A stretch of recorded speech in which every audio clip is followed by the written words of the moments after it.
हालांकि स्टूडेंट जो आपका राजनीति का पेपर 15 मार्च को होने वाला है, तो आज हम बात करेंगे आपके राजनीति के पेपर की। और साथ ही जो आपका पेपर आ रहा है वो आपको 4 सेटों में आ रहा है, set A, set B, set C और सेट डी। तो स्टूडेंट आप कोई भी सेट देख सकते हैं। साथ ही स्टूडेंट्स आपका जो एक तो लाइक और शेयर ठोक दीजिए, महाकाल का दबा के लाइक और शेयर ठोक दीजिए। पूरा साल मेहनत करता हूं आपके लिए बेटा, ऐसा नहीं चलेगा, ऐसा नहीं चलेगा। राजनीति का पेपर है वो आपका 80 नंबर का आने वाला है और इसमें आपके टोटल 23 क्वेश्चन आने वाले हैं। तो स्टूडेंट्स आप देख सकते हैं राजनीति का पेपर है आपका 15 मार्च को है। और साथ ही जो हम आपको पेपर दिखा रहे हैं इसका सॉल्यूशन और साथ ही सभी इंपॉर्टेंट क्वेश्चन आपको शेयर किए जाएंगे। और स्टूडेंट्स हम आपको बता दें कि ये आपका पेपर है जो राजनीति का वो आपका 15 मार्च को होने वाला है। और इसमें जो आपके क्वेश्चन है वो आपके 23 टोटल क्वेश्चन आएंगे। इसमें 1 से 5 तक आपके बस प्रश्न रहेंगे और 6 से 23 तक आपके अति लघु उत्तरीय, दीर्घ उत्तरीय प्रश्न पूछे जाएंगे। तो स्टूडेंट्स देरी न करते हुए वीडियो को शुरू कर लेते हैं और क्वेश्चन देख लेते हैं कौन से इंपॉर्टेंट क्वेश्चन आपके लिए होने वाले हैं। और साथ ही स्टूडेंट्स आप अपनी तैयारी जोरदार तरीके से करते रहें। तो स्टूडेंट्स पहला क्वेश्चन आपका होने वाला है, पहला क्वेश्चन है आपका सही विकल्प चुनकर लिखिए, 6 नंबर में है। पहला है समाजवादी गुटों के देशों को क्या कहा जाता है। तो स्टूडेंट्स आपका 4 विकल्प आपको देखने को मिलेंगे, आपको केवल एक पर राइट आंसर देना है। तो जो आपका राइट आंसर रहेगा पहला दूसरी दुनिया के देश। इसके बाद है आपका वर्तमान समय में यूरोप संघ के सदस्य की संख्या कितनी थी। तो आपका इसका राइट आंसर हो जाएगा 27 यानी 27। भारत और पाकिस्तान के बीच शिमला समझौता। तो भारत और पाकिस्तान के बीच शिमला समझौता कब हुआ था। तो ये शिमला समझौता हुआ था जुलाई 1972 यानी 1972। सन 2011 तक संयुक्त राष्ट्र के सदस्य देशों की संख्या कितनी थी। तो इसमें आपको हो जाएगा 193 यानी 153। इसके बाद BWC का पूरा नाम क्या है। तो BWC का स्टूडेंट्स पूरा नाम होता है बायोलॉजिकल वेपन्स कन्वेंशन। तो स्टूडेंट्स आपका पहला राइट आंसर हो जाएगा। इसके बाद ग्रीन हाउस गैस संबंधित है। तो ग्रीन हाउस गैस स्टूडेंट्स आपकी संबंधित है। तो वैश्विक ताप वृद्धि पर आपकी ग्रीन हाउस गैस संबंधित है। तो स्टूडेंट्स ये आपके सत्य हो जाते हैं, सही विकल्प हो जाते हैं आपके कंप्लीट। अब हम बात करेंगे आपके रिक्त स्थानों की। लेकिन स्टूडेंट्स आपका इंग्लिश मीडियम में भी ये पेपर दिया गया है। तो आपके जो सत्य हैं वो आप देख लें। पहला मार्शल योजना की स्थापना कब हुई थी। तो मार्शल योजना की स्थापना 1948 में हुई थी। संयुक्त राष्ट्र संघ का सदस्य बना। तो भारत संयुक्त राष्ट्र संघ का सदस्य 30 अक्टूबर 1945 को बना। 1988 में पाकिस्तान ने डॉट मिसाइल का परीक्षण किया। तो गौरी मिसाइल का परीक्षण किया। स्टूडेंट्स आप देखते जाएं, सॉल्यूशन भी मैं आपको दिखाता जाऊंगा, देखते जाएं आप। 1948 आपका पहले खालिस्तान का राइट आंसर रहेगा। 30 अक्टूबर 1945 आपकी दूसरी खालिस्तान का राइट आंसर रहेगा। और तीसरा खालिस्तान आपका आंसर गौरी रहेगा। इसके बाद आपका भारत में नई आर्थिक शिक्षा नीति डॉट में अपनाई गई। तो आपकी नई शिक्षा नीति 1991 में अपनाई गई। इसके बाद जम्मू कश्मीर की राजधानी क्या है। तो जम्मू कश्मीर की राजधानी आपकी रहेगी श्रीनगर। भारत में डॉट अर्थव्यवस्था। तो भारत में मिश्रित अर्थव्यवस्था है।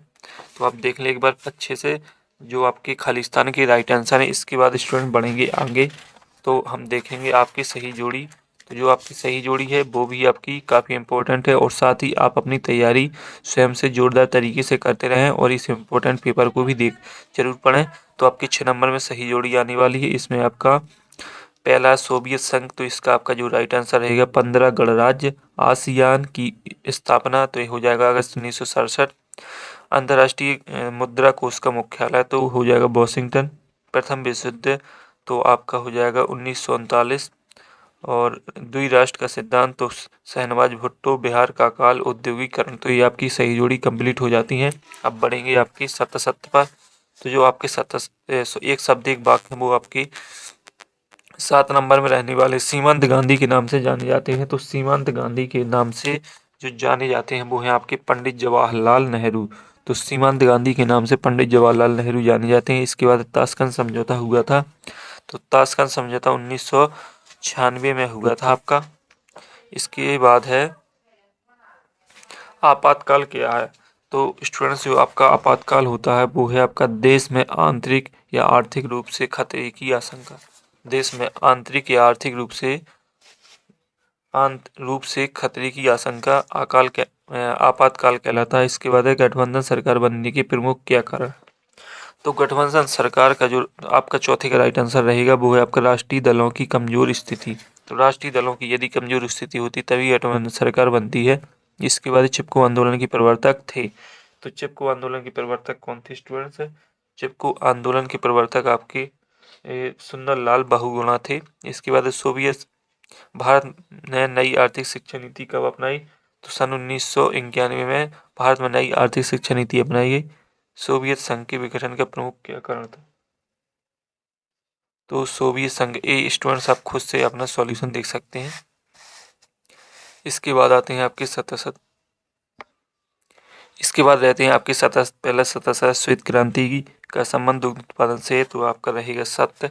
देखते जाए स्टूडेंट्स, आपका ये रहेगा सत्य। इसके बाद है भारत चीन युद्ध 1965 में हुआ था। तो ये आपका रहेगा असत्य। इसके बाद है आपका गोरिल्ला समाज की शुरुआत चारू मजूमदार ने की थी। तो ये आपका रहेगा सत्य।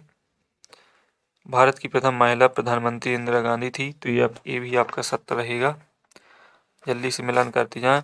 और इसके लोकसभा में सदस्यों की संख्या 545 है। तो ये भी आपका सत्य रहेगा। इसमें आप सही आंसर लगा लें। इसके बाद है संयुक्त राष्ट्र संघ के कुल 8 प्रमुख अंग थे। तो संयुक्त राष्ट्र संघ के 6 प्रमुख अंग 8 नहीं है। तो ये भी आपका राइट आंसर रहेगा। इसके बाद देख लें क्वेश्चन आंसर। तो क्वेश्चन आंसर में आपका सोवियत संघ के विघटन के प्रमुख कारण लिखिए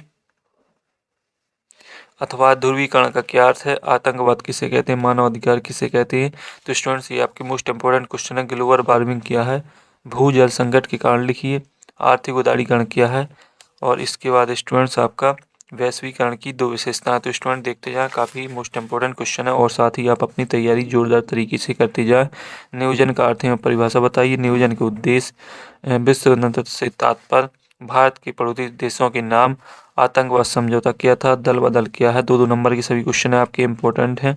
आपातकाल के प्रमुख घटक कौन कौन से हैं, लोकतांत्रिक व्यवस्था का संकट क्या होता है, केंद्र शासित राज्यों के नाम लिखिए, राजा हरिहर कहाँ के राजा थे, गठबंधन सरकार से क्या तात्पर्य। तो स्टूडेंट्स आपके सभी 2-2 नंबर के क्वेश्चन है, अच्छी तरीके से देखते जाए। इसके बाद है आपका मंडल आयोग का गठन कब किया गया था। 16वां सोवियत प्रणाली क्या थी समझाइए, सोवियत प्रणाली की प्रमुख विशेषताएं, आसियान के कार्यों को समझाइए, और इसके 3 नंबर के स्टूडेंट्स आपके क्वेश्चन है, यूरोपीय यूनियन संगठन के उद्देश्य समझाइए, राज्य पुनर्गठन आयोग को समझाइए, भारत विभाजन के प्रमुख कारण लिखिए, क्षेत्रवाद पृथकवाद में अंतर स्पष्ट कीजिए, क्षेत्रीयता के प्रमुख कारण लिखिए, भारत पाक बीच कश्मीर समस्या को स्पष्ट कीजिए, ताशकंद समझौते का प्रावधान क्या है, संयुक्त राष्ट्र संघ के आधारभूत सिद्धांतों को समझाइए। इसके बाद स्टूडेंट्स आपके 22वां है और 23वां। 22वां है आपका भारत की विदेश नीति के प्रमुख सिद्धांत कौन कौन से हैं, गुट निरपेक्ष नीति के प्रमुख उद्देश्य समझाइए, और क्षेत्रीय आंदोलन देश के विकास में बाधा समझाएं, और अलगाववादी आंदोलन क्या समझाइए। तो स्टूडेंट्स आपके सभी क्वेश्चन पूर्ण हो जाते हैं, एक बार और फिर से देख लें, और साथ ही स्टूडेंट्स आप अपनी तैयारी स्वयं से जोरदार तरीके से करते रहें, नोट्स का रिवीजन भी कर लें और इस मोस्ट इंपॉर्टेंट पेपर को पढ़ लें, तो आपके काफ़ी अच्छे मार्क्स आने वाले हैं। तो अगली वीडियो में फिर मिलते हैं, तब तक के लिए आप सभी को जय हिंद।